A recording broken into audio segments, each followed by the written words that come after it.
everyone, welcome to my channel. My name is Lynn, and today I am working with the Becca Fegan release. This is actually called the Filigree 8-Point Star, and it's part of the Home Suite Quilt collection.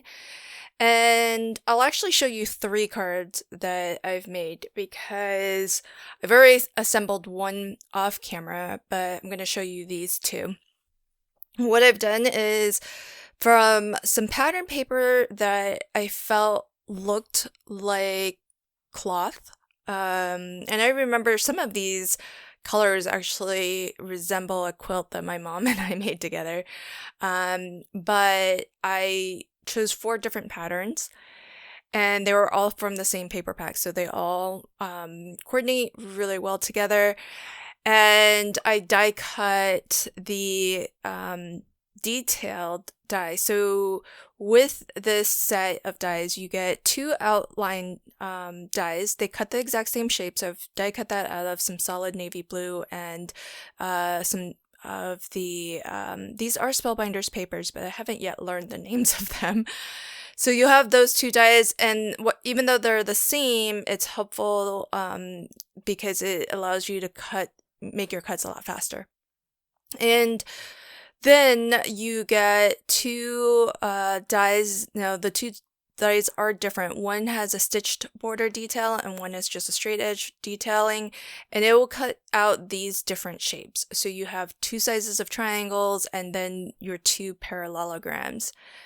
Then besides that, you get a set of dies that actually just cut detail in. So if you wanted to get your detail from a die cut, you can use the detail dies to actually layer onto your outline die, or die cut if you like to do the die cutting in 2 passes. But as you can see there on my storage sheet, you can fit the detail dies within the shape die.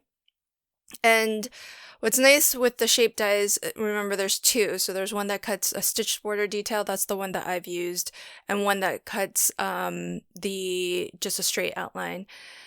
It cuts out all of the shapes that are part of each panel here. And what I did was, because I die cut them out of different papers, just like you would with a quilt, I've sort of arranged all of those different patterns so that we don't have any 2 that are next to each other, and we get a little bit of mix, so each panel has a bit of each of the 3 patterns. And it's helpful for me anyways to actually lay everything out first and then attach it. And I also found it helpful to line my pattern paper with some double-sided adhesive tape before I did the die cutting. That way all of those pieces, while they're not teeny tiny, they then essentially become stickers, and it does make it a little bit faster and easier to assemble everything. And as you can see, when you put them onto the solid outline, there is a bit of a border, and it is very striking that you can see how different a different colored background makes. So with the dark navy blue background, I feel like the papers are it helps to bring those papers forward, and it's more striking. With this paper, everything's softer, and so it's just a very different look. It's so really, really interesting. What I'm gonna do in order to put this onto an A2 size card, the panel when it's assembled is essentially 4x4. So what I'm going to do is, and because when I attached it, it might have been just like a little bit crooked. So what I'm doing is I'm actually butting up my my quilt block essentially against my paper trimmer so that I trim exactly, to fit.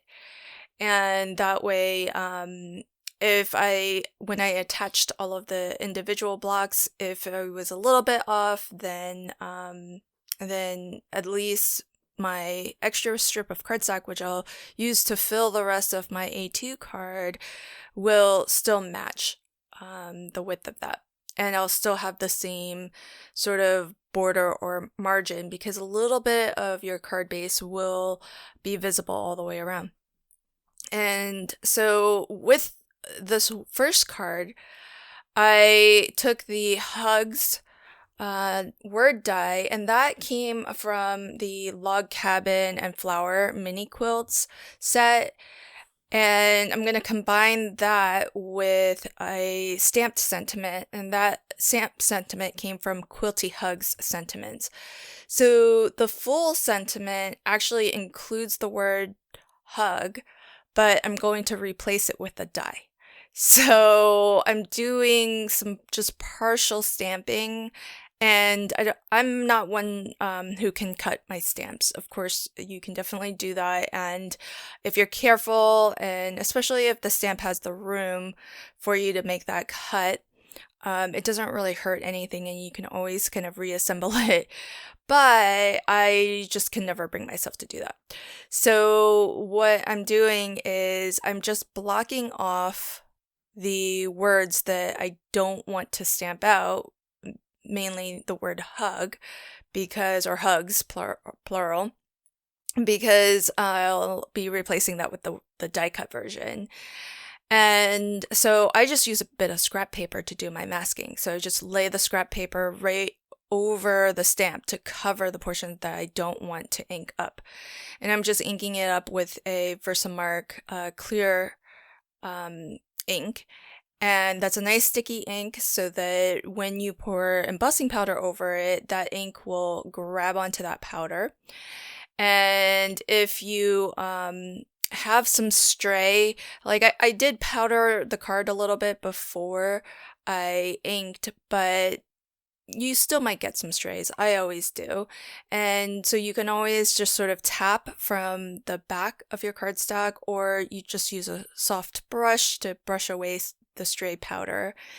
And then I like to make sure my heat gun is nice and warm before I start to bring it to the paper. That way it melts that powder a lot faster, and it doesn't apply any more heat to your cardstock than is necessary. And it is possible to scorch your paper if you hold it there too long. So you do want to just make sure that you're only holding it there long enough to see the powder melt. And it'll be a very noticeable difference. It'll go from very granular looking to very glossy and smooth. And so I've already attached my quilt block, and now I just need to attach my Hugs die or word die. So really, really fun. This second one I'll finish up similarly, and what I'll do is, you can see that when I attach the 4 individual blocks, I didn't neaten up all of the edges, and so all I tried to do was pick the most straight edge and took that for the top edge. That because I think it would be any crooked edge is going to be hidden a little bit better by this block of cardstock here. And on this one, I'm just going to stamp in black because the cardstock is light enough to where I don't think I need to do white heat embossing over it. And in retrospect, maybe I should have chosen maybe a dark brown, because there isn't really any black anywhere else on this card. Like there's no black on the pattern papers at all. But it's the sentiment, so I think it's okay, especially since it does help it to be more legible, but I think often when I am not using black anywhere else on my card, I tend to not want to use black even for the sentiment, but I think it still looks okay. And then in retrospect, I would have pushed everything down a little bit more too, just to more evenly space it. But I still love how this card came out, and it's got a very soft feel to it. And that's why I think it would have been better served with maybe a dark brown ink. And then this one I feel is really striking.